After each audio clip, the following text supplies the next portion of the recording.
I love my Diamond Pacific 4-pack of Nova points for how they give me a perfect polish every time, but I don't love how expensive they are. Our mate Roy from Roy's Rocks, the YouTube channel, is on a one-man mission to find a better, cheaper alternative to the Nova points. He's created these as a first step on that path to getting something that's more affordable. I've got a couple of pieces of Andamooka Rainbow Matrix here in the shop. I'm going to do one with Roy's tips and one with the Nova points and see if there's any difference. Roy's tips give us a comparable way to get the same finish on a stone. Well, then we're going to start carrying them in the shop for you guys. All right, before we get started with the Nova tips, I'm just going to take my diamond centered tips and make sure that we've got a really good starting point for both of these guys. Now we start with the old school Novas. All right, we're going to start out with the Nova Black, which is a 280.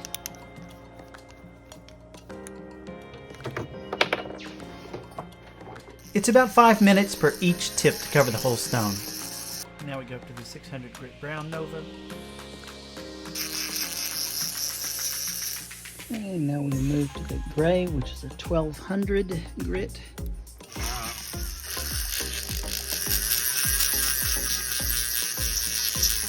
Let's see in the sheet, your rose is your 3000 pattern.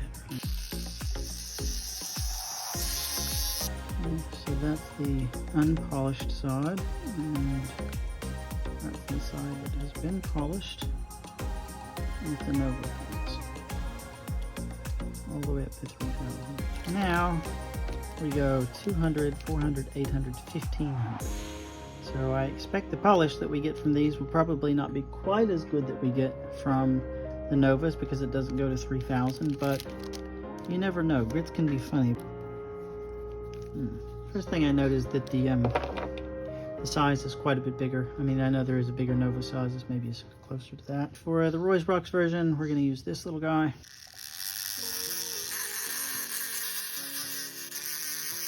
A little bit more gloss of the Novas, but it's a bit higher grit. You know, dollar for dollar, that's really very similar in polish.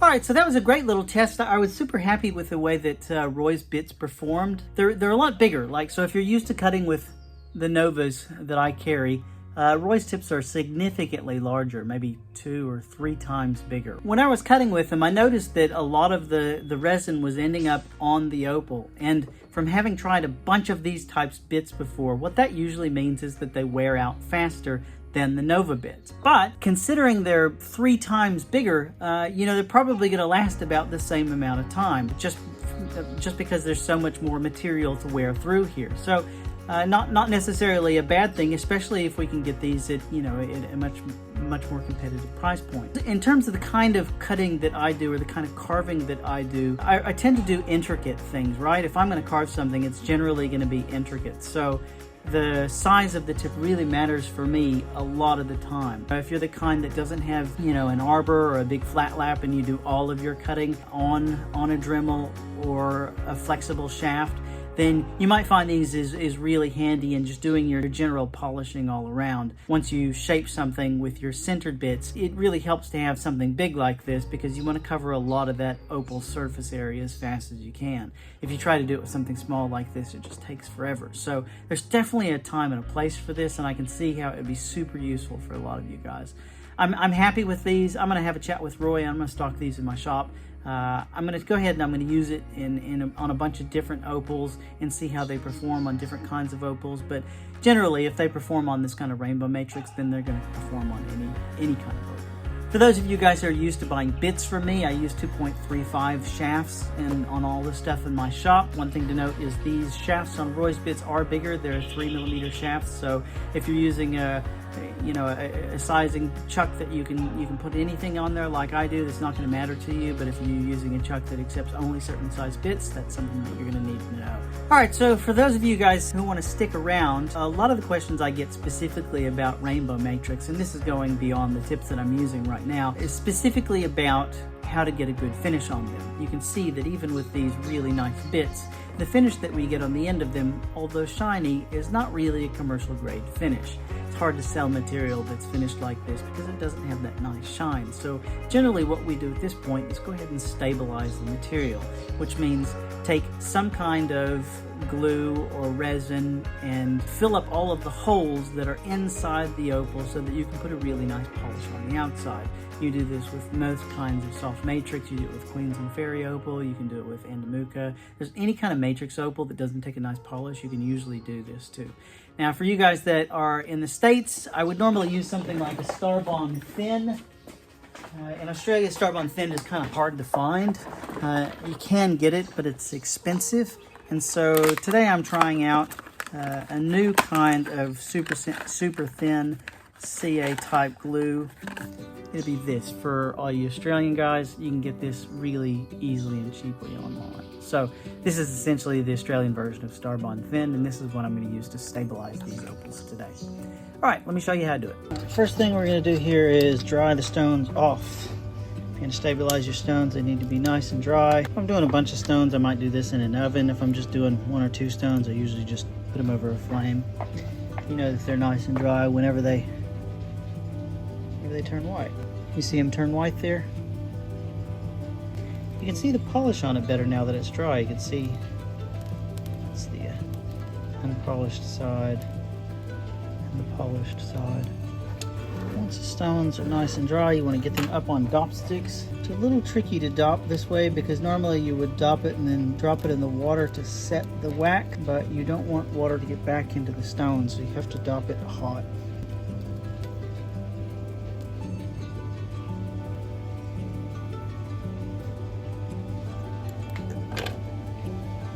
It doesn't have to be a perfect dop. You're not spinning these or anything, you're just having them. Now, a quick word of caution if you're going to do this, getting thin CA glue on your hands is really super annoying. You can get it off with a little bit of work in acetone, but it's better not to get it on in the first place. So I highly suggest if you're going to do this, get some gloves on. It's easy, they're cheap. When you apply it, you just want to drop it on.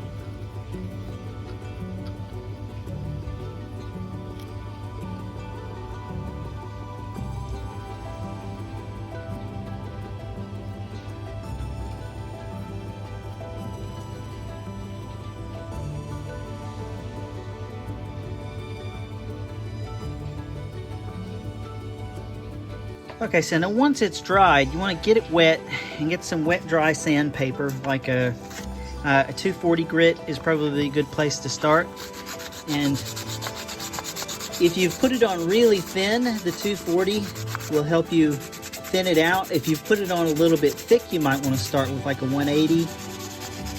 Now, this is a process that's really easy to do a mediocre job and really quite tricky to do a great job, right?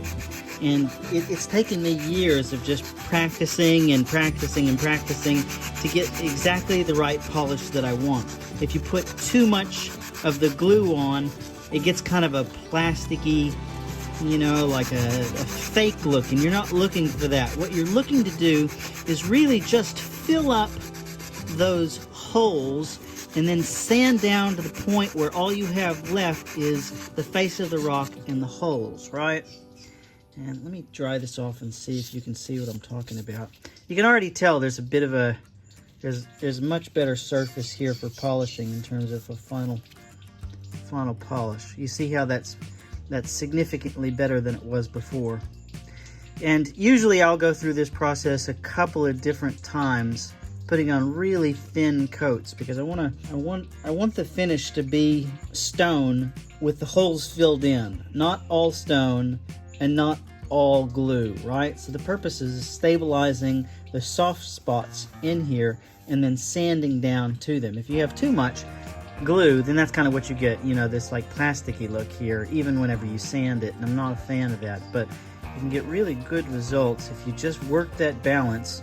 This can be an absolutely infuriating process, so you have to attack it with the mind that you're not going to get it the first time or the second time or the 10th time. But the more you do it, the more you get a feel for how to do it where to stop. And you know, sometimes polishing it dry with hand paper and then, you know, switching off to wet dry paper. Doing it with the dry paper really helps you feel the balance. You see, like I haven't quite got the balance here right because it's all shiny, even dry, right? So I've missed a little bit there and I need to hit that again. So after a few different stages of putting on thin coats and then sanding down, mostly by hand with the wet dry sandpaper and sanding it down, then I bring the grit all the way up to 3000 grit and call that done. See on the back it hasn't been brought up, but in the front it has. Just a quick note, make sure not to finish this off with any of the powders like cerium oxide or aluminum oxide. That stuff will get into these little pores, and once it's in there, it's almost impossible to get out. I mean, if you have a sonic cleaner, you can, you know, do a pretty good job of getting it out, but if normally we just bring these up to 3000, and you know, if you want a super high grade polish on them, you need to get like a 50,000 lap or some 50,000 diamond paste to get in there. 30,000 and 50,000. But if you just cap it at 3000 with this matrix stuff, what are you doing, dog?